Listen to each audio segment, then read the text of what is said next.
अस्सलाम वालेकुम नाज़रीन, आप देख रहे हैं प्रोग्राम काशिफ अब्बासी के साथ। आज का दिन एक और बड़ा इवेंटफुल दिन, हुकूमत बमुकाबला सुप्रीम कोर्ट। ऐसा लग रहा है कि आमना सामना है। सुप्रीम कोर्ट में आज निहाल हाशमी के बयान के बाद उनकी पेशी हुई। कंटेम्प्ट ऑफ कोर्ट का केस था। निहाल हाशमी साहब जिन्होंने कहा था कि वो लोग जो तफ्तीश कर रहे हैं उनके बच्चों और खानदान के लिए हम इस मुल्क की जमीन तंग कर देंगे। जजेस के आज रिमार्क्स ये थे कि आज पहली दफा किसी ने हमें हमारे बच्चों को धमकियां दी हैं। जो गुफ्तगू सुप्रीम कोर्ट में हुई, जज विजिबली आप गुस्से में दिखाई दे रहे थे। जस्टिस अजमत सईद शेख साहब ने कहा कि डिक्टेटरशिप में कभी हमें इतनी धमकियां नहीं दी गई या ऐसी धमकियां नहीं दी गई जो धमकियां हमें आज एक जमहूरी हुकूमत दौरे हुकूमत में मिली हैं। यह भी कहा कि उन्होंने अटॉर्नी जनरल से पूछा वो कौन है जो धमकी देता है, जिस पर अटॉर्नी जनरल साहब ने जवाब दिया कि बुज़दिल लोग धमकियां देते हैं। जिस पर आगे जस्टिस आसिफ सईद खोसा साहब ने कहा नहीं, माफिया, सिसिलियन माफिया जो इटली में माफिया हुआ करता था वो बच्चों को धमकियां देता था, हमें दहशतगर्दों ने धमकियां दी हैं और आज ये हुकूमत दहशतगर्दों के साथ जाके खड़ी हो गई है। यह भी कहना था जस्टिस आसिफ सईद खोसा, जस्टिस अजमत सईद शेख साहब का। जस्टिस इजाजुल एहसन साहब ने भी कहा कि जिनको एक जाती मौकफ बताया जा रहा है सेनेटर निहाल हाशमी, दरअसल ये साबित करना पड़ेगा या हमें कन्विंस करना पड़ेगा कि जाती है और हुकूमती नहीं।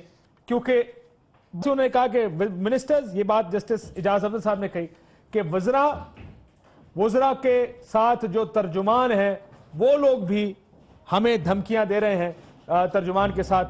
ये जस्टिस इजाजुल साहब ने कहा। इसका जवाब अब आ गया है हुकूमत की जानिब से। हुकूमत ने इसको ये कहा हुकूमती तर्जुमान की तरफ से कि एक मुअज़्ज़ज़ जज की जानिब से हुकूमत को Sicilian mafia, attorney general Pakistan को उसका नुमाइंदा करार देना इंतहाई अफसोसनाक है, जिससे दुनिया भर में एक मुल्क की हैसियत से पाकिस्तान की शनाख्त और वकार को गहरा धचका पहुंचा है। तर्जुमान ने कहा कि ऐसे बेबुनियाद रिमार्क्स खुद अदलिया के जज साहिबान के हलफ और ज़ाब्ता इखलाक के मुनाफी हैं। रऊफ क्लासा साहब मेरे सामने बैठे हैं। रऊफ साहब, आपका ये जो पहले सुप्रीम कोर्ट ने अच्छा गुस्सा निकाला आज सुबह, अगर आप वो जजेस इंतहाई विजिबली गुस्से में थे, फिर हुकूमत का जवाब है, मामला किधर खड़ा हुआ जी? ये तो आमने सामने आ गए हैं। भट्टी साहब मेरे साथ वैसे बता दो लाहौर से हैं और औरिया साहब भी लाहौर से हमारे साथ। ये आप खुद भी काशिफ इन तमाम प्रोसीडिंग को आप देखते रहे, पनामा की जितनी भी थी, हम भी आते जाते रहे वहाँ पे। मेरा ख्याल है हुकूमत ये एक चीज़ को इग्नोर कर रही है कि इसी अदालत ने, इसी बेंच ने जिसको धमकियां दी गई हैं कि बच्चों की ज़मीन तंग कर दें बला बला, इन्होंने बहुत बड़ा हिट लिया था अपने ऊपर जब इन्होंने जस्टिस खोसा और गुलजार के साथ इत्तफाक ना करते हुए इन ये 3 मेंबरान बेंच ने इन्होंने हुकूमत को एक तरह का रिलीफ दिया था, मौका दिया था और इन पर बड़ी तनकीद भी हुई थी। और बल्कि आपको याद होगा तो चौधरी अपने निसार अली खान साहब जो हैं उनको FIA एक्टिवेट करनी पड़ गई थी जुडिशरी के हवाले से। लोग जो है उन्होंने पसंद नहीं किया था, लोग समझते थे कि शायद कॉम्प्रोमाइज है या ये जो नवाज शरीफ फैमिली है इसका एहतसाब नहीं हो सकता, ये जजेस हूँ, ये जर्नलिस्ट हूँ, ये ब्यूरोक्रेट हूँ, ये सियासतदान हूँ, ये फौजी हूँ, ये सबको खरीद लेते हैं। ये तस्वर पाकिस्तान में बड़ा एक तरह का स्ट्रॉन्ग तस्वर था और उस तरह का जो उनका कोर्ट आर्डर आया लोगों को एक तरह की मायूसी भी हो। इवन देन मेरा ख्याल है इन्हें जजेस को क्रेडिट देना चाहिए कि उन्होंने इनको मौका दिया एक उसके फेयर प्ले का कि चलें ये हो सकता है, यहाँ सबूत नहीं दे सकते, एक आप JIT में लेके जाएं, वहाँ पे कोई ऐसी चीज़ें पेश करें। मौका दिया गया, स्पेस दी गई जो उन पे आप कह सकते खिलाफ भी गई। अब उसके बाद इनका लेकिन लॉ के हिसाब से उनका ख्याल था कि 184(3) के तहत हम वज़ीर आज़म को घर नहीं भेज सकते, उसको JIT के सामने एक और मौका दिया जाए। उन्होंने मतलब अगर ये अदालत किसी को घर भेजने पे आज अदालत के पास बेपनाह पावर्स होती है, मेरा ये ख्याल है, मेरी अंडरस्टैंडिंग है और माजी में हुआ है। एक अगर वज़ीर आज़म को ये फांसी दे सकती है अदालत, एक वज़ीर आज़म गिलानी साहब को घर भेज सकती है, भुट्टो साहब को फांसी दे सकती है, तो किसी को आगे पीछे करना अदालत के लिए कंटेम्प्ट केस था वो तो नीचे से सजा ऊपर आई थी। ये कह रहा था कि अगर इवन देन गिलानी साहब करना चाहती तो कर, 2 जजेस ने तो कर भी दिया। गिलानी साहब की तरफ तो नहीं आया ना, गिलानी साहब का को आप देखें नीचे से तो नहीं आया ना, वहीं उन्होंने फैसला कर दिया ना और उनको रिव्यू में भी उड़ा दिया, सजा भी होगी, सारी कुछ होगी। सो नवाज शरीफ साहब के जो आप इनका वज़रा का इनका एटीट्यूड देखें आज का नहीं है। ये जजेस का पेशेंस जो है, ये उनकी बर्दाश्त जो है, ये इन्होंने खुद आके किया। ख्वाजा साद रफीक साहब हमारे दोस्त, उनके बयानात आप देख लें जो वो पढ़ा रहे थे कि हम कोई वो चन्ने नहीं चबाने देंगे बला बला। अब राना सनाउल्लाह साहब ने फरमाया था कि जनाब कि अवामी बढ़ाते मेरा ख्याल सुना दें पूरा क्योंकि आज जजेस ने यह कहा कि ये सिर्फ निहाल हाशमी साहब नहीं है, आपके गुजरा और तर्जुमान इससे पहले भी ये बातें करते रहे। हमने कल भी ये चलाया था कि जब आप ये कहेंगे कि हम लोहे के चने हैं तो हमसे सवाल पूछने वाला अपना दामन पहले देख ले, और अगर ये हुआ तो ताबूत निकलेंगे। ये राणा सनाउल्लाह साहब ने कहा था कि पंजाब से ताबूत निकलेंगे। तो सुनिएगा उन्होंने गुजरा ने क्या बयान दिए थे इससे पहले।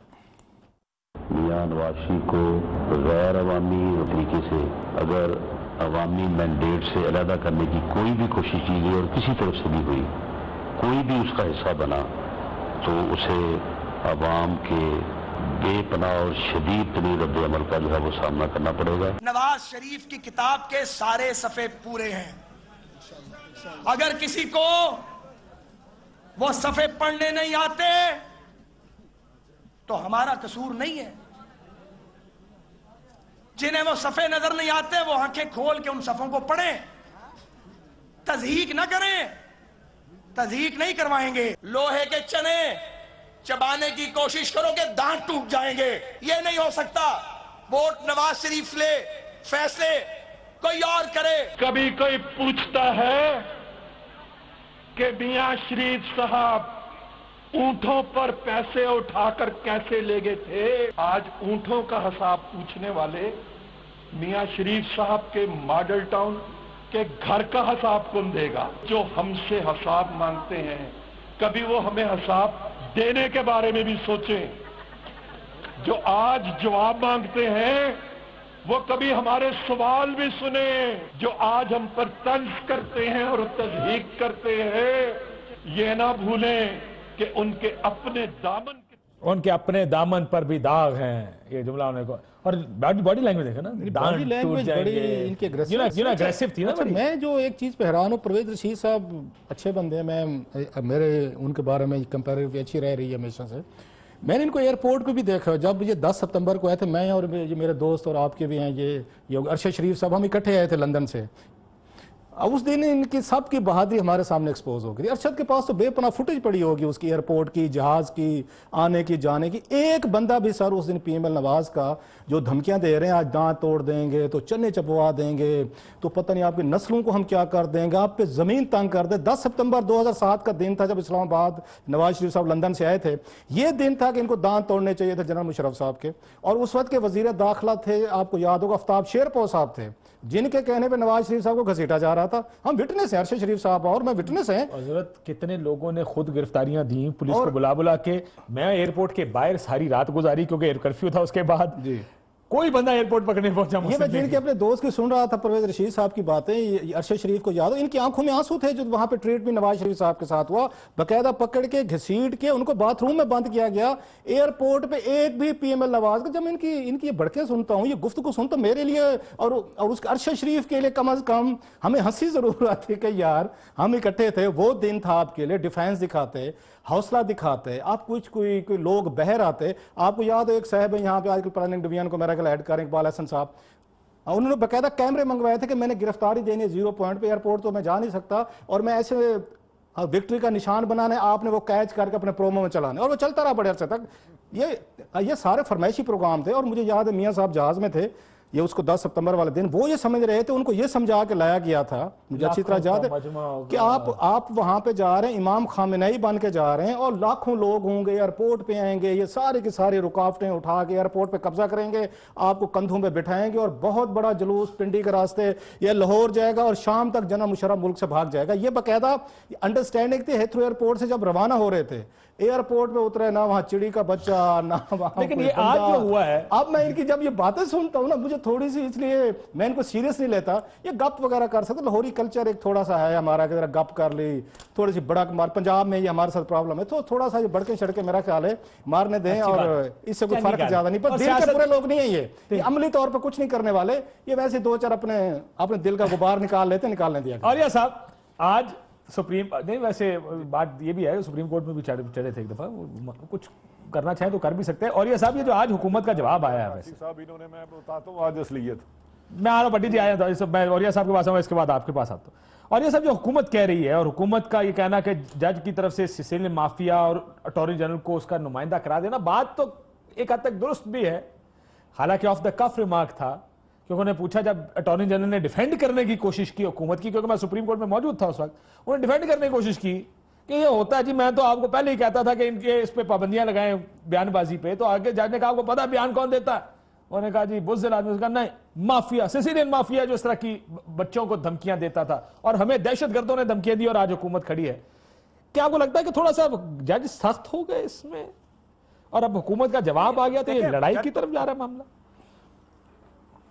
नहीं, जज तो असल में मसला सारा जो है कि काफ़ी अरसे से एक रिमार्क्स देने की आदत पड़ गई हुई है, और रिमार्क्स देने की आदत इसलिए पड़ गई हुई है कि पूरे का पूरी रॉ होती है आप सहाफ़ियों की जो सुप्रीम कोर्ट में बैठी होती है, और जैसे वो रिमार्क्स आता है और एकदम वो फ़ौरन वो मोबाइल के ऊपर लिखते हैं, और मोबाइल जो है उसके साथ वो टिकर चलना शुरू हो जाते हैं, और जज को एक जिंदा रहने की एक आदत पड़ गई है मीडिया के अंदर। एक बात तो है, लेकिन आके एक रिमार्क्स हुसैन नवाज का ऐसा है कि जिसको मैंने बहुत इंजॉय किया, और जो शायद फिसल गया या है कि सोहरवर्दी से लेके अब तक हमसे ही पूछा जाता है, मैं चला दूं, है मेरे पास। भाई कहां राजा भोस, कहां गंगू तेली, यानी कहां सोहरवर्दी और कहां जनरल जिलानी के दरवाजे के बाहर घंटों इंतजार करने वाला नवाज शरीफ, जिसने हमेशा उन लोगों का साथ दिया है कि जिन्होंने सियासतदानों को पूछा है। यानी जिन्होंने, आप खुद सोचें कि 83 ऑनवर्ड का जो कैरियर है, उससे पहले 10-12 साल तो इन्होंने आमरीयत के साथ मिलके सियासत का कला कमा किया है। उसके बाद फिर जो इनके साथ आपस नहीं बन सकी, फिर जो जैसे कहते हैं जो कुछ हुआ। लेकिन असल मसला इस वक्त ये है कि उनका एक, आप अदलिया का एक बात को आप अपना इग्नोर नहीं कर सकते। उन्होंने जो बाकी वज़रा के बयानात मंगाए हैं, लॉ में एक लफ्ज होता है part of the same transaction.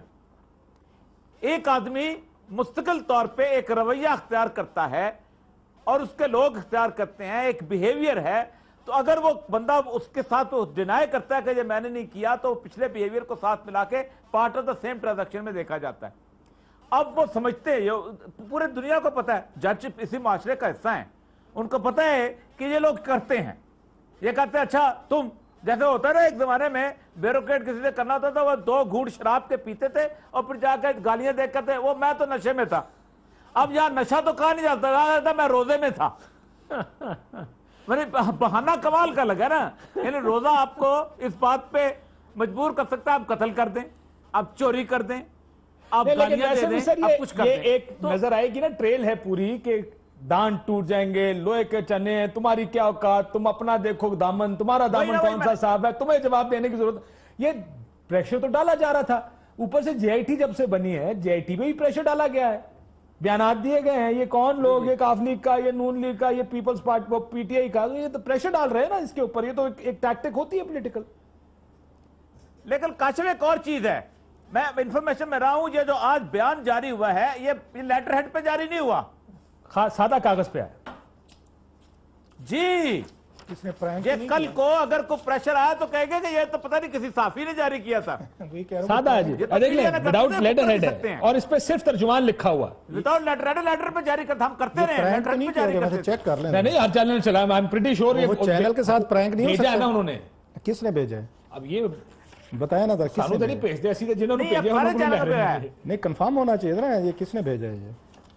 ये पीटीवी पे चला, पाकिस्तान टेलीविजन ने ये बयान चला। वैसे उनको भी नहीं पता होगा कहां से आया है, वो अच्छा, भी इतने फिर काबिल ठीक लोग है, नहीं नहीं बैठे। सर, पीटीवी पर भेजा गया होगा ना, लेकिन ये बात आपकी दुरुस्त है, इस पे कोई वाली ये वारस नहीं वैसे है। अगर जर्नलिस्टिक एथिक्स को देखा जाए ना, वाली वारस कोई नहीं इस पे। इसको कैरी ही नहीं किया जाना चाहिए था, अनलेस ये स्टेट मीडिया को करके किया ना सर, स्टेट मीडिया ने चला। स्टेट मीडिया ने किया था, और अदरवाइज ये कैरी करने के काबिल नहीं है। इस पे किसी का नाम नहीं है, किसी का ओहदा नहीं है, किसी का पता नहीं, किसी ने बैठ के, मैंने बैठ के कोई माइंड कर गया, भट्टी साहब किसी ने माइंड किया है वैसे, ये हुकूमत में बैठ ये तो ऐसे ही लगता है, कोई कौन है ये नहीं पता अभी तक, लेकिन किसी ने माइंड किया है इस बात को। वैसे ये वो क्या समझ रहे हैं कि ये ट्वीट है जो वापस हो जाएगी, हम पहले एक ट्वीट वापस हो गई थी, इन्होंने कहा कि एक बयान देते हौसले तो वहीं से बढ़े हैं ना, ट्वीट वापस होने से हौसले बढ़े हैं ना इनके। तो इनका क्या ख्याल है, ये भी वापस हो जाएगा?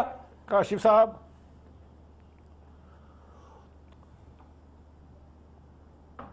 भट्टी साहब, अस्सलाम वालेकुम काशिफ साहब, बिस्मिल्लाहिर्रहमानिर्रहीम। अच्छा काशिफ, मैं तो एक पहले आपकी बात से इख्तलाफ करता हूँ, मेरी बदकिस्मती है कि आप मेरे फेवरेट हैं, मुझे आपसे इख्तलाफ करना पड़ता है। जजों ने गुस्सा निकाला, यार खुदारा ये अल्फाज तो मेरा ख्याल है मुनासिब नहीं है। पनामा केस 1 साल से ज़्यादा इशू हो गया हुआ है, जैसे मनी लॉन्ड्रिंग है ना, इनके बयानात की मनी ट्रेल चलती आ रही है, मनी बयानात की ट्रेल चलती आ रही है पहले दिन से लेके। हर वजीर ने कहा दान तोड़ देंगे, किसी ने कहा कि गली गली से जनाजा निकलेगा, किसी ने कहा तस्दीक नहीं करने देंगे, अब यहां तक आ गए कि तुम्हारे बच्चों के लिए जिंदगी दंग कर देंगे। तो यार क्या जजों का ये भी हक नहीं है कि आके जवाब दें कि भाई ये शुरू से तसलसल है आपके बयानात का, एक सोच आपकी नजर आ रही है। आपने ऐलान जंग किया है अदलिया के खिलाफ, आपने ऐलान जंग किया है फौज के खिलाफ, तो क्या जजों का ये भी राइट नहीं है कि अपना वर्शन दे दे कि जनाब ये माफिया करते हैं, इंसाफ लेने वालों जजों को कत्ल की धमकियां, उनके बच्चों को मारने की धमकियां हुकूमतें नहीं करती, सियासतदान नहीं करते, जर्नलिस्ट नहीं करते, ये माफिया और गॉडफादर ही करते हैं जो हर चीज को ताकत से अपने कब्जे में ले लेते हैं। अब मैं आ जाता हूं, रऊफ कलासरा साहब ने बड़ी खूबसूरत बात की। जब मियां शहबाज शरीफ साहब लाहौर में आना था ना उन्होंने, तो जिसने कहा तस्दीक नहीं होनी, उसने फोन करके खुद गिरफ्तारी दी कि मैंने डिफेंस के एक घर में इतने बैनर रखे हुए हैं, आके रेड कर ले और मुझे पकड़ लें। इसी तरह हमने फुटेज बनाई और उसका टोपाई ड्रामा खत्म हो गया, हवालात में जाके अगले दिन बाहर हो गया। मियां शरीफ साहब फौत हुए, इनके जनाजे में 50 लोग नहीं इकट्ठे हो सके। ये तो इनकी पब्लिक पावर की हकीकत मैं आपको बता रहा हूं कि इनके पीछे पब्लिक पावर कौन सी है। इनके पीछे पब्लिक पावर नहीं है, इनके पीछे मोदी है, अमेरिका है, गैर मुल्की ताकतें हैं जो पाकिस्तान को इस तरह से कमजोर कर सकती हैं कि यहाँ रूल ऑफ लॉ कभी ना हो, यहाँ एक खानदान की बादशाहत रहे। मैं मेरी बात सुने इससे पहले बेनजीर भुट्टो को कहते थे ये जी बाहर वालियों की ईमा पे आई है, सिक्योरिटी रिस्क है, वो खत्म हुआ, अब नवाज शरीफ बन गया, कल इमरान खान बनेगा, परसों उसके बाद में आने वाला बनेगा, ये let's move on from there ना। ये मेरा ख्याल है बड़ा नहीं मेरी एक गुजारिश तो सुन ले सभी साहब, मैं काशिफ साहब, एक आपकी प्रॉब्लम है ना, बड़ा एंकर के सामने छोटा रिपोर्टर दब जाता है और मैं क्यों बना ले वज़ीर आज़म पाकिस्तान नु फॉरेन एजेंट बनाता, मैं कहा यार अगर ना करो तो तुसी कहता मैं दब गया यार, बड़े अफसोस की गल है भट्टी साहब। नहीं मैंने जट नहीं बनाया, मैंने कहा जी मोदी उनका दोस्त है, गैर मुल्की ताकतें, क्या आप इस हकीकत से इंकार करते हैं? मुशर्रफ दौर में इनको कौन बाहर लेकर गया? नहीं, मुशर्रफ दौर में इनको कौन बाहर लेकर गया? एक कैदी थे, वो उस वक्त मुल्ज़म नहीं थे, कौन लेकर गया? पाकिस्तान की 1947 से जेलों की हिस्ट्री निकाले, कितने कैदियों को गैर मुल्की जहाज आकर लेके गए आपके मुल्क से? मुझे एक नाम बताए उनके अलावा। देखिए ये एक हकीकत है, हिस्ट्री को हम नहीं झुठला सकते। लेकिन आप अगर भट्टी साहब वजीर आज़म को पाकिस्तान से बाहर फेंकेंगे, अगर आपके लोग आके जबरदस्ती करें तो फिर वो तो बाहर की तरफ देखेंगे। बेनजीर भुट्टो अगर सारी उम्र लंदन अमेरिका में रहेगी तो देखेगी ना लंदन अमेरिका की तरफ। बड़ी अनफॉर्चुनेट तारीख है ना जी, मैं थोड़ा सा डिसएग्रीमेंट है इस चीज के ऊपर। काशिफ साहब मैं इसको एहतजाज है ना, फेंकेंगे नहीं, आप एग्रीमेंट करके गए खुदारा। बेनजीर भुट्टो को तो निकाला ना जी, बेनजीर भुट्टो, मेरी बात सुनिए, जुल्फिकार अली भुट्टो साहब को जब फांसी हो रही थी बेनजीर भुट्टो किधर थी? वो किस तरह पाकिस्तान में रहती? मुझे बताएं वो लड़की के साथ क्या किया उन लोगों ने? गुजारिश है अगर आप सियासतदान बनते हैं तो फिर जेलों को फेस करें ना, करना चाहिए, बात दुरुस्त है। थ्रेट कर रहे हैं ना आप, लेकिन डिक्टेटर का क्या काम है? जाने ना देना जी, अवामी नुमाइंदे हैं। भट्टी साहब ना जाने देना मुझसे। डिक्टेटर को छोड़ो, ये पॉलिटिकल हुकूमत ज्यादा डिक्टेटर है, 1 साल से आपका बाइकॉट क्यों किया? ये बात ठीक है, मैं इत्तेफाक करता हूं। इख्तियारात किसको दी है, किस बेस पे दी है? ये कोई जमहूरियत और फ्रीडम ऑफ प्रेस नहीं है या आजादी इज़हार राय की आजादी नहीं, लेकिन नहीं, फ्रीडम ऑफ प्रेस में ये क्या है कि आप जजों को धमकियां दे, आप नहीं होना चाहिए। आपसे 100% इत्तेफाक करता हूं। मजबूर करें फोर्स को। अनफॉर्चुनेटली हमने जमहूरियत के नाम पे बहुत सी ऐसी प्रैक्टिसेस बनाई है जो डेमोक्रेटिक प्रैक्टिसेस नहीं है। दूसरों पे तनकीद तब करेंगे कि हमारा दामन साफ होगा। अगर एक डिक्टेटर की पैदावार आगे डिक्टेटर को बुरा कैसे कह सकता है? सुप्रीम कोर्ट पे हमला करने वाला, बच्चों को धमकी देने वाला, जमीन तंग कर दूंगा, यार उन जजों के पास इतना भी हक नहीं है। बिल्कुल है, मौकफ दे दे। मैंने अब आप किसी और तरफ चले गए, बिल्कुल है, क्योंकि मेरा ये ख्याल है कि जजेस ने बड़ी रिस्ट्रेंट का मुजाहरा किया है।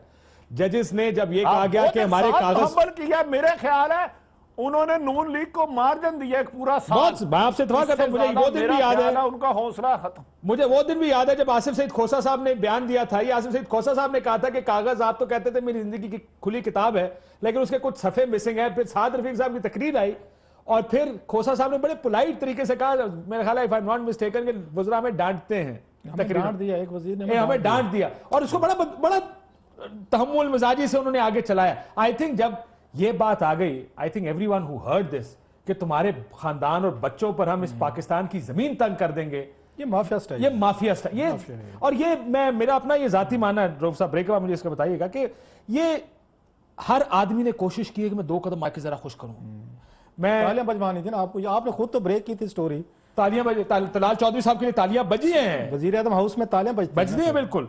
और मुझे एक और वाकया याद है, अल्लाह जन्नत नसीब करे, फौजिया वहाब साहिबा को कहा गया था पीपल्स पार्टी की तरफ से जाके टीवी पर बयान दे कि इफ्तिखार चौधरी साहब सियासी हो गए हैं, अब उनको वापस नहीं आना चाहिए। और ये पीपल्स पार्टी सिर्फ एक किसी को इस्तेमाल करना चाहती थी। फौजिया बीबी उस टाइम नहीं थी सेक्रेटरी इत्तलात, लेकिन उनको कहा गया था जाके बयान दें आप।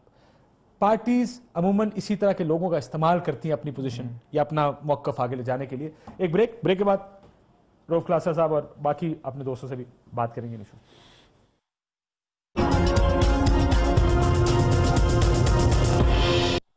वेलकम बैक नाज़रीन, रऊफ क्लासा साहब हमारे साथ इस्लामाबाद स्टूडियो में मौजूद हैं और ये मकबूल जान साहब और आरिफ भट्टी साहब लाहौर से मौजूद हैं।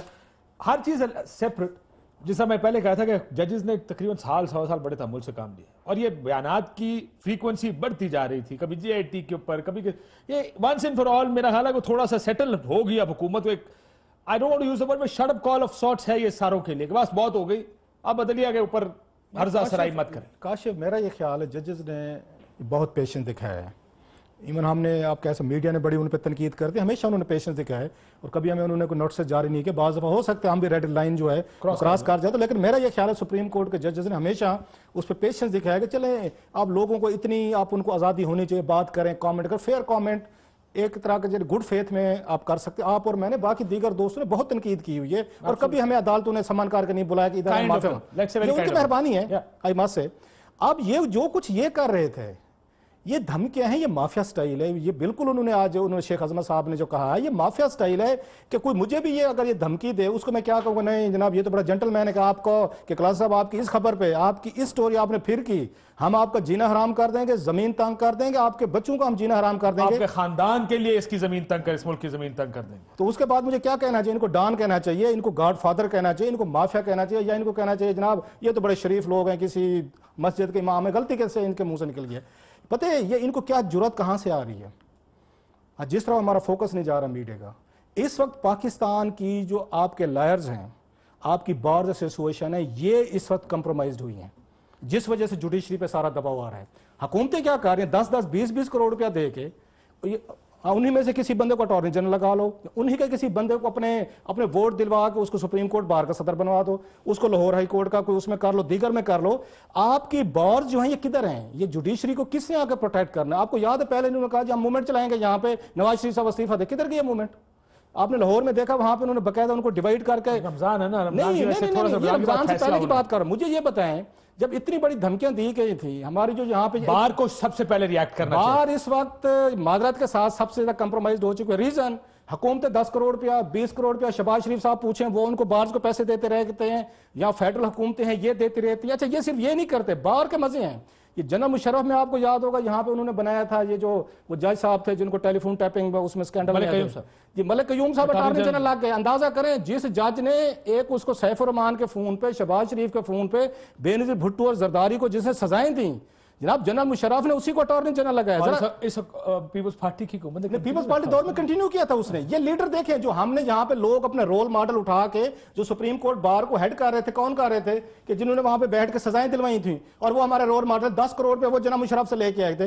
ये कौन सा सुप्रीम कोर्ट बार का आपके सदर हैं? ये लोग हैं जो हुकूमतों से पैसे लेते हैं। हुकूमतों का पैसा नहीं है, इट्स ये टैक्स पेयर्स मनी। आप 10-10 करोड़ रुपए के लिए, 15-15 करोड़ रुपए के लिए अपने कुछ जजेस लगवाने के लिए, कोई अपने बेनिफिट्स लेने के लिए आप इतना बड़ा कंप्रोमाइज करें अदालत की, आपकी इंडिपेंडेंस पे। आज अगर अदालत को किसी को डिफेंड करना चाहिए तो हमारा तो काम बनता है कि हम as a civil society, as a media कि हमें इनको डिफेंड करना है। ये मुझसे बड़े चैंपियन जो फिरते थे, जो संभाले नहीं जाते, इतने बड़े बड़े गुरु जो फिरते थे रियासतों को, कुछ हो, ये गुरु किधर गए हैं? मतलब ये मुझे भट्टी साहब, ये बार एसोसिएशन के ये बड़े बड़े नाम जो थे, नाम बड़े दर्शन, छोटे झूठे रूप के दर्शन, ये किधर है? ये सारे ये आपको कहीं पर नजर आया इनकी तरफ से मुजम्मती बयान हुकूमत के खिलाफ स्टैंड लेते हुए? ये सारे के सारे मिल गए हैं यार। उसके बाद कहते हैं जजेस को दबा दो, इनको धमकियां दे दो, जज रिएक्ट करें तो ये जनाब अपने उस पे कर रहे हैं। ये हमें इन्हीं अदलिया के साथ, जजेस के साथ ही खड़ा होना, इनको शुक्रगुजार होना चाहिए। जजेस के पास ऑप्शन क्या है ये देखें, इसीलिए डिफेंड करना पड़ेगा। अगर बार एसोसिएशन के लोग करोड़ों रुपए लेके अपने जजेस भर्ती करा के चैंबर्स के लोग उसमें अदालतों में घुसवा के अगर ये लोग ना बिकते तो जजेस को जरूरत पेश नहीं आनी थी अपने आप को डिफेंड करने की। ये basic fault is with all these association, आपकी सिंध, आपकी बलोचिस्तान, आपकी लाहौर, सबसे बड़ी इस्लामाबाद। आप इस्लामाबाद के बाहर का मुझे सदर का नाम बता दें, शायद आपको नाम भी याद ना है। यार किस तरह के अपने लोग बना लें जो कंप्रोमाइज करते जा रहे हैं, लीगल केसेस लेने, हुकूमतों से केसेस पकड़ने हैं, और बहुत सारे जो बोर्ड हैं इनके पीए के केसेस है फलां के, और ये रिटेनरशिप ले रहे हैं। ठीक, सो आपके ख्याल है। दूसरा भट्टी साहब, जब आज एक और हिस्सा भी था इस निहाल हाशमी तकरीर का, निहाल हाशमी साहब की, वैसे तो मुझे बड़ा अफसोस भी हुआ कि मैंने सुप्रीम कोर्ट में जब मैं गया तो निहाल हाशमी साहब अकेले अपने वकील के साथ वहाँ पे आए, और मैंने उस टाइम मेरा ख्याल ये था कि मैंने कहा कि success has many fathers and failure is an orphan. Police ने उनको उस दरवाजे से नहीं आने दिया, उन्होंने कहा जी दूसरी तरफ से जाएं, वकील हालांकि उन्होंने कहा जाएं, पास बनवाएं, फिर अंदर आए, नहीं आने दिया उनको। कोई मुस्लिम लीग उनके साथ नहीं था। वो failure is an orphan, failure हमेशा यतीम ही होता है, जो नाकाम होता है बेचारा फंस गया। चीज भी होती है, ये दुनिया में तल्लुकात जो रखे जाते हैं ना पावर में, वो फायदे और नुकसान की बुनियाद पे होते हैं कि कितना आप किसी को फायदा दे सकते हैं, कितना नुकसान दे सकते हैं, इसके अलावा कोई ताल्लुक नहीं पावर। जी भट्टी साहब उन्होंने आज तकरीर में जो दूसरा पोर्शन ने कहा नवाज शरीफ किसी और मुल्क में होते हैं उनकी पूजा की जाती। ये दूसरा बड़ा मसला है मुस्लिम लीग नून में कि एक तो हर कोई बाजी लेके जाने की कोशिश कर रहा है कि भाई सख्त तरीन बात कौन करेगा, उससे मुल्क में भेज दें जहां पूजा हो सकती है इनकी, भिजवा दें, इसमें क्या फर्क है। नहीं काशिफ साहब, मैं अर्ज करने लगा हूं, मुझे अर्ज करने का मौका दे दें। एक तो मेरी बात याद रखें, निहाल हाशमी इस वक्त मुस्लिम लीग नून के हीरो हैं प्राइम मिनिस्टर हाउस में, और मुस्लिम लीग नून की किचन कैबिनेट में जो उनका मीडिया सेल है उसके हीरो करार दे चुके हैं कल रात के। ये मैं आपको खबर दे रहा हूं, अपना अंदाजा नहीं लगा रहा कि भल्ले पकौड़ी कराची वाला बंदा सदर बन गया है, मैं गैस से नहीं कह रहा। अगले सदर पाकिस्तान भी हो सकते हैं, कोई पता नहीं भाई, ये भी है, वो पता नहीं मुझे सदर ये नहीं, अगला होगा ना, इन्हें मिलेगा। गुजारिश ये है, आपको याद होगा कि रफीक ताड़ड़ पैसे लेकर गए, हिस्ट्री है ना, इनको कुछ नहीं कहा गया। सुप्रीम कोर्ट पे हमला हुआ, इनको कुछ नहीं कहा गया। इन्होंने एक चीफ ऑफ आर्मी स्टाफ को जाके BMW दी, इनको कुछ नहीं कहा किया। मेरी नज़र में आज भी सबसे बड़ा इशू डॉन न्यूज़ था, उसको कुछ नहीं कहा गया। परसों एक वो दाढ़ी वाले बाबा के चुरा रहे हैं व्हाट्सएप का मैसेज, एक प्री प्लान साजिश नजर आ रही है। ये इत्तफाकन हादसा या जोशे खिताबत में कुछ नहीं कहा जा रहा, ये जोशे खिताबत में कुछ नहीं, इन्हें माजी में कभी सजा नहीं हुई, और इनका यकीन है कि ये जैसे अभी आप रऊफ साहब कह रहे थे वुकला साहबान को भी तकसीम कर दिया गया, वुकला इस मुल्क की रीढ़ की हड्डी नहीं किया गया, लेकिन ये क्या काम है, 25 करोड़ रुपया ले लो, 30 करोड़ रुपया ले लो। तकसीम बड़ा आपने माइल्ड लफ्ज इस्तेमाल किया भट्टी साहब, और विक गए, वो कहते हैं ना विक गए ने, नहीं आसान ये मैं मतलब है, मैं रऊफ कलासरा साहब को यकीनन इज्जत देता हूँ। देखे मुझे पे तो रऊफ अरशद शरीफ पर तो उन्होंने फौज को तकसीम करने का इल्जाम लगा दिया। मैं कह रहा हूँ अरशद शरीफ की जिंदगी को थ्रेट है। आज मैं आपको ये ईमानदारी से कह रहा हूँ कि अरशद शरीफ को इन्वेस्टिगेशन कराए, चंद शूटर को उसका नाम दिया गया है। आप कह रहे इस मुल्क में जज महफूज ना हो, जहां टीवी पे कहता है क्या बात करते हैं आप क्यों लोगों यार क्या बात करते हैं। हिस्ट्री है, मैं बताऊं कि जंग अखबार में किस सन में फायरिंग हुई और कितनी देर फायरिंग हुई, मैं हिस्ट्री बताऊं। इसमें चीखने से आपका मौका ठीक नहीं, मैं तो सिर्फ ये कह रहा हूं किसको थ्रेट है, बराए मेहरबानी टीवी पर ये बातें नहीं की जाती, लोगों के खानदान सुनते हैं। यार क्या हो गया है, नहीं क्यों सुनते हैं भाई, क्यों सच सुनने की हिम्मत रखे ना। टीवी पे ये बात की जा सकती है कि हम जिंदगी तंग कर देंगे, जमीन तंग कर देंगे। मेरा साथी को, मेरे दोस्त को थ्रेड हो तो मैं ये बात ना करूं। मैं आज भी जाती हूं, एक जर्नलिस्ट का नाम बताता हूं जिसको दरख्त के साथ बांध दिया गया था। यार इन लोगों का माइंड है या खरीदो, कैप्टन सफदर साहब ने बांधा था ना। तो फिर हिस्ट्री से आप कैसे झुटला सकते नहीं यार, झुटलाने की बात नहीं है, कोई बात नहीं दे रहा ना। मैं बात ये नहीं, मैं आपको ब्रेक में समझाऊंगा किस वजह से ये बातें टीवी पे नहीं कही जाती है। यार आप पता नहीं पंजाबी में कहते हो, क्यों ना टीवी पे कहूं। ये टीवी क्या कोई मस्जिद है? इधर मस्जिदों में कत्ल के फतवे दिए जा रहे हैं। मैं इस वजह से नहीं कि आपने को खबर उनकी आउट कर दी है। फैसलाबाद से लाहौर बुलाई गई है एक चीज, वहां से उसको बना दिया गया इस्लामाबाद। कभी वो रऊफ कलासरा को देता है, कभी वो नैब का चेयरमैन नोटिस देता है, कभी पैमरा का नोटिस देता है। हमारी जिंदगी अजरन कर दी है इन्होंने। ठीक, हम इंसान नहीं है, हमारे बच्चे नहीं है। कमाल बात आप कर रहे हैं। आपका तो वो साहब है, डाटा मारे तो रोन भी ना दे। भट्टी साहब आपको जज्बाती तकरीरें करने का पता नहीं क्यों शौक है टीवी पे। हजरत मैं ये नहीं कह रहा कि आप भाई तो आप जज्बाती तकरीरें, आप वीडियो लहजे में जो फूल मारते हैं, मुझे बताए ना उसकी खुशबू कहाँ है। सुकून आप करें। डीजे लहजे में जो फूल बांट रहे हैं उसकी खुशबू कहाँ है? आप क्या हो गया आपको? मैं इनसे तहफ़्फ़ुज़ तो नहीं मांग रहा। आपको किसने कहा कि मैं हुकूमत की वजह से ये बात कर रहा हूं? आज आपने पैनिक फैला दी होगी अरशद की फैमिली में। जाए समझाएं उसको जाके जो पैनिक आप फैला रहे हैं वहां पे। मेरा दोस्त है भाई, मुझे उसका एहसास तो फोन है। उठाए कर ले उसको, एहसास इस तरह करते हैं यार, अजीब बात करते हो, वो चीख रहे हैं। जज अगर जजों की जिंदगी को तंग किया जाए तो जज साहबान आके अदालत में अपने राय दे सकते हैं। तो मैं एक जर्नलिस्ट होते हुए ये नहीं कह सकता कि बहुत सहाफियों को भी थ्रेड है। बात कह देना बेहतर होता है ना, आप नाम लेकर जब कर रहे हैं उसमें कोई भी फायदा उठा जाता है यार। कोई क्यों ना नाम लूं? अच्छा ले ले यार, ले ले, आपका मसला आपको कुछ और है यार। और ये साहब मेरी राय है ना, इसमें आप इख्तिलाफ करें। और ये साहब ये जो आज उन्होंने कहा वर्दी अदालत, मैं जरा सुनाना चाहता हूं। ये जो हुसैन नवाज साहब ने बात कही है कि हम शहीद सोहरवर्दी से लेकर आज तक हमारा ये एहतसाब होता, सुनिए उन्होंने क्या बात कही। ये क्या वजह है कि सियासतदान ऐसे वक्त में इन चीजों के पीछे छुपना शुरू कर देता है? वो कैद तन्हाई में जो है ना पूछगछ होती थी, वो कैद में जो है ना पूछगछ होती थी, किसी वकील से नहीं मिलने दिया जाता था, आपको आपके ख़ानदान से, आपके घर वालों से, आपके बच्चों से नहीं मिलने दिया जाता था। तो आज वो ऐसी बात नहीं है। लेकिन अगर आप कंटेंट की बात करें, आप एसेट्स की बात करें, आप मामलात की बात करें, तो अनफॉर्चुनेटली आज भी वही है। और ये बात मैं आप सबको बावर कराना चाहता हूँ, याद दहानी कराना चाहता हूँ कि हुसैन शहीद सोहरवर्दी से लेके आज तक हमारे साथ ही जो है ना ये सब कुछ होता चला है। और यह साहब सियासतदान क्यों जब भी जवाब देने का टाइम आता है कहता है देखें जी मैं ऐसा बड़ी जाती हूं। देखिए उस कैद तन्हाई में ये साद हरीरी के साथ राब्ते भी करते हैं, उस कैद तन्हाई में ये सऊदी अरब के साथ मनूवरेबिलिटी भी करते हैं। बल्कि उस वक्त दो मुल्क ऐसे थे जो इनको रिसीव करने के लिए तैयार थे और उनकी आपस में लड़ाई हो गई थी, एक कतर और एक सऊदी अरब। ये उसको कैद तन्हाई कहते हैं और कहते हैं कि जनाब हमारे साथ तो बहुत जुल्म हो गया हुआ था और हम तो जनाब वहां पर यानी कंप्रोमाइज करके निकले और वहां पर ये चले गए। उसके बाद 10 साल तक ये वहां पर रहे और जिस पार्टी के ऊपर ये फख्र करते हैं, ये पूरे के पूरे 8 साल स्वाय एक केक होता था, वो कमरे में काटते थे सालगिरह का और केक काट के उसको उसकी तस्वीर देते थे कि ये जनाब उनकी सारी मूवमेंट थी। एक इनका वर्कर था बेचारा, वो मियां शरीफ साहब की कब्र जो है वो धोता था, उसको उन्होंने वजीर लगा दिया था बाद में आके। ये उसको था को पूरे लाहौर में वहां को फातह पढ़ने वाले का कोई चाहता नहीं था और खड़े होकर कहते हैं हम तुम्हारी जमीन तंग कर देंगे। मैं वही पहले दिन पहले कहा कि ये सोहरवर्दी के साथ अपने आप को नथी करने का मसला बिल्कुल ऐसे ही है कि वो दो जो है ना ईसाई बेचारे वो थे बेचारे झाड़ू दे रहे थे अमृतसर की उसके ऊपर, तो किसी ने कांग्रेस का जुलूस आया, उसने कहा ये क्या मांगते हैं? उसने कहा ये आज़ादी मांगते हैं हमसे, हमने देनी है भला आज़ादी इनको। वो सोहरवर्दी का स्टेटस देखें, सोहरवर्दी की स्ट्रगल देखें, सोहरवर्दी की पॉलिटिकल सूरत हाल देखें। सोहरवर्दी किसी, मैंने पहले भी कहा कि सोहरवर्दी जो है वो किसी बैकडोर से दाखिल नहीं हुआ। सोहरवर्दी को किसी जर्नैल ने ये नहीं कहा था कि हमारी जो है मेरी भी उम्र इसको लग जाए। सोहरवर्दी को किसी ने ये रास्ता नहीं दिखाया था कि तुम फला जो है उसको सिक्योरिटी रिस्क करार दोगे, उसको जनाब तुम कहोगे कि ये पाकिस्तान के दुश्मन है और तुम अपने आप को पाकिस्तान का अजीम सरनमा बना के साबित करोगे।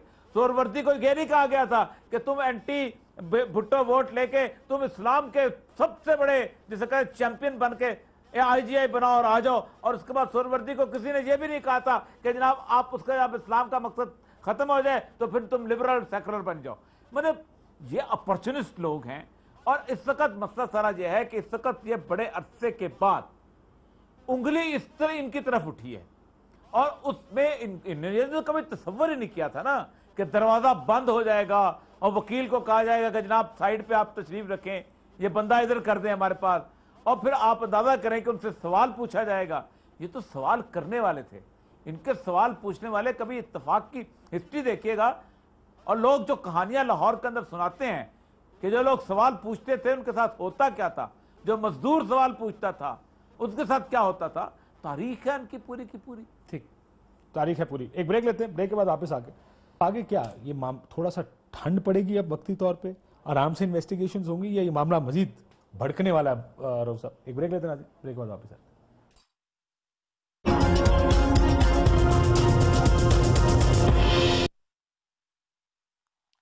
वेलकम बैक नाज़रीन। को मामला ठंडा होगा अब आगे अगले कुछ दिन? नहीं, मेरा नहीं ख्याल काशिफ ये मजीद भड़केगा, बढ़ेगा, इस पे बढ़ेगा। जो हुकूमत ने ना इनका जो ये 3 हमारे जो ऑनरेबल जजेस थे, जो इन्होंने इनको थोड़ा सा रिलीफ दिया था, इन्होंने इस रिलीफ का मेरा ख्याल है गलत मतलब भी लिया और गलत फ़ायदा भी लेने की कोशिश की है। जैसे मैंने पहले कहा था, इन जजेस ने बड़ा रिस्क लिया, अपनी रेपुटेशन पे लिया। बहुत सारी सोशल मीडिया पर गलत बातें भी फैली, गलत बातें भी की गई जो नहीं की जानी चाहिए थी अनफॉर्चुनेटली। अब आपने डायरेक्ट क्लैश ले लिया। इसमें 2-4 चीज़ें जो मैं समझता हूँ कि इनके बारे में आप भी, खैर अगेन आपको 20 साल से ज़्यादा होने वाले हैं कि आप इस फील्ड में आप भी हिस्ट्री जानते हैं। जब भी इनको थोड़ा सा रिलीफ हमारी मिलिट्री एस्टेब्लिशमेंट से मिलता है नवाज शरीफ साहब को, जब उनसे लड़ाई करके थोड़ा सा कुछ सीज फायर होती है, तो इनका टारगेट 2 इंस्टीट्यूशन ज़रूर होते हैं, या अदलिया की तरफ जाएंगे या मीडिया की तरफ आएंगे। ये हमेशा करते हैं। आपकी मैं नहीं कह रहा 91 वाली आप इनकी हुकूमत का आप इनका एंड उठा देख लें, आखिर में यही कुछ हुआ। इनका आर्मी चीफ से लड़ाई होगी, फिर सदर से लड़ाई होगी, फिर अपोजिशन के साथ लड़ाई है। आखिर पे आपको न याद होगा जंग ग्रुप पे बगावत पे के पर्चे हो गए, मलिया लोधी साहबा, नजम सेठी साहब को घरों से उठा लिया गया, वो मिल ही नहीं रहे थे।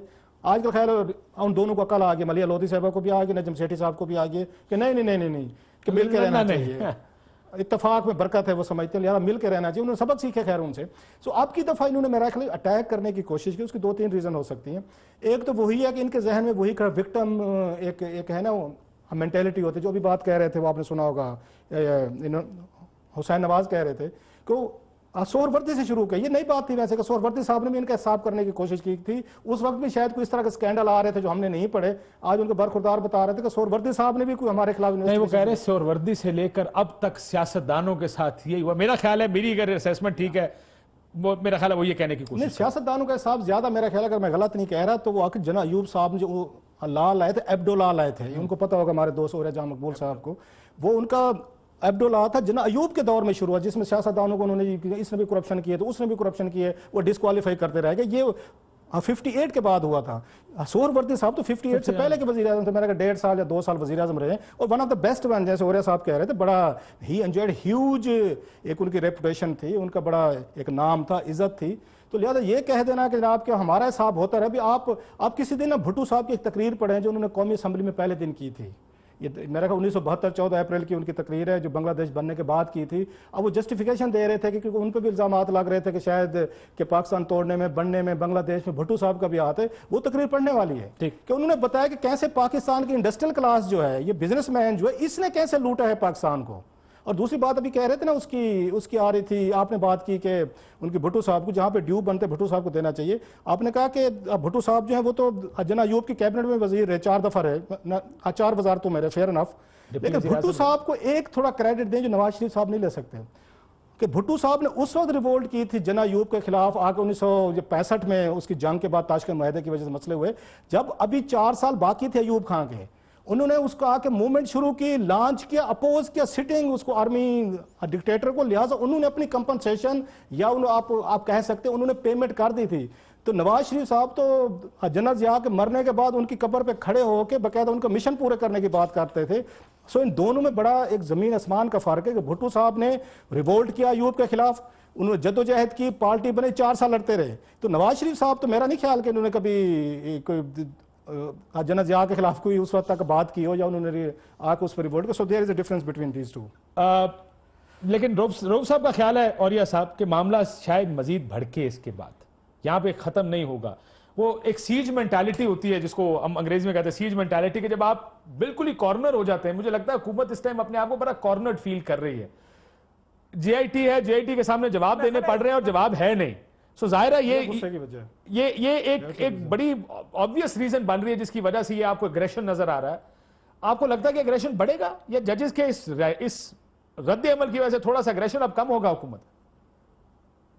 मेरा ख्याल है जजेस जो है ना इस वक्त थोड़ा सा तहम्मुल दिखाएंगे कि उस वक्त 30-35 दिन रह गए हैं और इन्होंने अपने तौर पर जो इन्होंने भड़काने की कोशिश की थी और उन्होंने पूरा मकसद पे कामयाब हो गए। और जजों का इस वक्त मेरा अंदाजा है कि जो बात चल रही है वो यही है कि इन्होंने एक अपना मकसद पूरा कर लिया है और वो ये हो गया है कि एक रिफ्ट पैदा हो गई है, क्योंकि इनके पास और कोई रास्ता रह नहीं गया अपनी बदनामी को छुपाने का कि वो इस पूरे के पूरे प्रोसेस के बारे में शक पैदा कर दें और कल को पब्लिक के सामने कहें कि हमारे साथ तो एक बहुत बड़ी ज्यादती हो गई है। ये है असल मसला, इशू।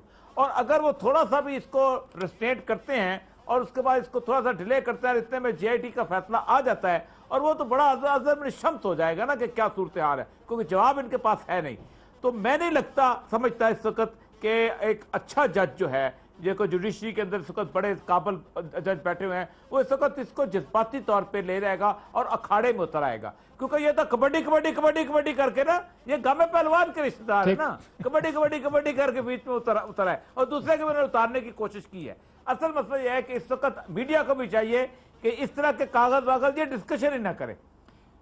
अब तक ना जब से निहाल सर अब व्हाट्सएप की कॉल आई, व्हाट्सएप की कॉल की जो स्टोरी है वो अब मीडिया की स्टोरी है ना बुनियादी, जिसके ऊपर ये सारी कंट्रोवर्सी खड़ी हुई थी। जी हाँ, जी हाँ। तो अब क्या करें? अच्छा वो स्टोरी मैं अंसार अब्बासी से तवक्को नहीं करता था, क्योंकि अंसार अब्बासी ने पूरी जिंदगी उसके अंदर गुजारी है, जो कि सेक्रेटेरिएट के अंदर। उसको पता है रूल्स ऑफ बिजनेस क्या चीज होती हैं। रूल्स ऑफ बिजनेस बुनियादी तौर पे डिटरमिन करते हैं कि अगर आपको एक शख्स कॉल करता है, अगर इवन प्राइम मिनिस्टर भी कॉल करता है कोई ऑर्डर करने के लिए, तो आप उसको एक रिटर्न दोबारा उसकी अप्रूवल लेते हैं कि जनाब आपने ये ऑर्डर किया था, हम इसको कर रहे हैं। ये जो एफर्ड्रीन केस के अंदर खुशनूर लशारी फंसा हुआ है, वो यही था कि नरगिस सेठी ने कॉल की थी कि प्राइम मिनिस्टर ये कह रहे हैं, तो उसने रूल्स ऑफ बिजनेस को नहीं किया था। तो इसका मतलब यह है कि ये उसने एक कच्ची स्टोरी की, और अंसार अब्बासी जैसे आदमी से ये तवक्को नहीं हो सकती कच्ची स्टोरी वहां पर दे दे कि जिसने सारी जिंदगी ही फेडरल सेक्रेटेरिएट के अंदर गुजारी हुई हो। और SCCB का चेयरमैन का लेटर उसका कैसे पहुंचा, किसने पहुंचाया। और दूसरी बात यह है कि जब 18 ग्रेड से लेके स्टोरी तो पहुंचती है 22 ग्रेड तक हर अफसर का नाम वहां पहुंच जाता है, ठीक, तो फिर उसमें डायरेक्शन देने की जरूरत नहीं रह जाती, क्योंकि सुप्रीम कोर्ट ने एग्जैक्टली भट्टी साहब सुप्रीम कोर्ट ने कहा था कि हमें सारों के नाम भेजें, हम खुद सिलेक्ट कर लेंगे। फिर उन्होंने कहा ये भी नाम भेज दें। आपको लगता है कि उसमें कोई प्रॉब्लम थी? आज वो भी सेटल कर दिया उन्होंने, कहा हमने मांगे थे नाम के साथ। नहीं काशिफ भाई, एक तरीके के साथ इस जंग का आगाज किया गया साल पहले और शहीद होने की कोशिश की गई है। असल इशू से डिट्रैक होकर इशू था कि मनी लॉन्ड्रिंग के जरिए पैसे बाहर गए और फ्लैट खरीदे। उसको कवर करने के लिए इन्होंने कभी एक को लीडर की जिम्मेदारी लगाई, इदारों को बुरा भला कहो, कभी दूसरे को, कभी मीडिया का बाइकाट करो। ये कह रहे हैं 30-70 साल से हम जवाब दे रहे हैं, कुर्बानियां दे रहे हैं। ये मुशर्रफ दौर का 1 या 1.5 साल रेस्ट रहे हैं। 81 को मियां नवाज शरीफ साहब पंजाब के फिनांस मिनिस्टर बने थे। इस 36 सालों में इन्होंने कितने क्राइसिस काटे हैं। स्वाय मुशर्रफ का वो 1.5 साल निकाल ले, वो भी एग्रीमेंट करके चले गए। ये तो मुझे लग रहा है कि चीची लगा के ना शहीदों में शामिल होना चाह रहे हैं। देखें, जो सियासतदान कुर्बानियां देते हैं उनकी एक हिस्ट्री है, उनकी एक ये गुफ्तगू से खाली लीडर नहीं बन जाता, अपने अमल से बनता है। वो अवाम के लिए आइडियल होता है, उसको अवाम का रोल मॉडल इसलिए होता है कि वो सच कहता है, अमलन जो कहता है करके दिखाता है। वो सिर्फ तकरीरों और प्रेस कॉन्फ्रेंसों में और मीडिया के जरिए, सरकारी PTV के जरिए कीचड़ उछाल के नहीं लीडर बन जाता। ये गलत बात है कि उनका 30-70 सालों से तसाब हो रहा है। सिर्फ मुशर्रफ दौर का 1.5 साल, वो भी एग्रीमेंट हो गया। उसके अलावा इनको कहा कब किसने क्या है। हमेशा इन्होंने फौज को छेड़ा, अदलिया को छेड़ा, सहाफियों को छेड़ा, सिविल सोसाइटी को छेड़ा, अपोजिशन को छेड़ा। किसको इन्होंने कुचलने की कोशिश नहीं की, या खरीदने की कोशिश नहीं की, या झुकाने की कोशिश नहीं की। मुझे तो अब भी लग रहा है कि पता नहीं फैसला क्या होगा। मुझे ये नहीं, अब भी मियाँ साहब तो मुतमईन है कि वो जुलाई में गर्द बैठ जाएगी अगले महीने। चले जुलाई में, मेरा ख्याल है आज भी मुझे किसी मेरे दोस्त ने कहा, मैं नाम आपको ब्रेक के बाद बताऊंगा, उन्होंने कहा जी कि आप लोग फैसले की तवक्को कर रहे हैं, बड़ा मुश्किल काम है। बट एनीवे लेट्स सी कि JIT क्या फैसला करती है। लेकिन मुझे खुशी इस बात की है कि अमल शुरू है, मुल्क में अमल होता है जी, प्रोसेसेस होते हैं, और वो प्रोसेस मंतकी जाम तक पहुंचने चाहिए। वो सिर्फ एक सियासतदान से शुरू होकर एक सियासतदान तक खत्म नहीं होना चाहिए। मेरी तो ख्वाहिश ये है कि शुरू हो और फिर वो इस मुल्क में एक अमल शुरू हो अकाउंटेबिलिटी और एहतसाब का, जिसमें फिर सारे ही आए और सारों को जवाब देना पड़े कि क्या होगा, किस किसने कैसे कैसे पैसे बनाए मुल्क के अंदर और मुल्क के बाहर। इजाज़त, अल्लाह हाफ़िज़।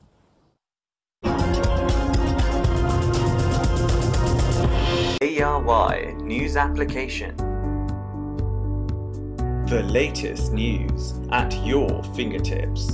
At ARY, we feel it's essential to give you, our viewers, access to news wherever you are, whenever you want. Easy to use and a simple interface, giving you the best usability factor. Watch live streaming in HD quality. World news, making sure you're in touch with the world.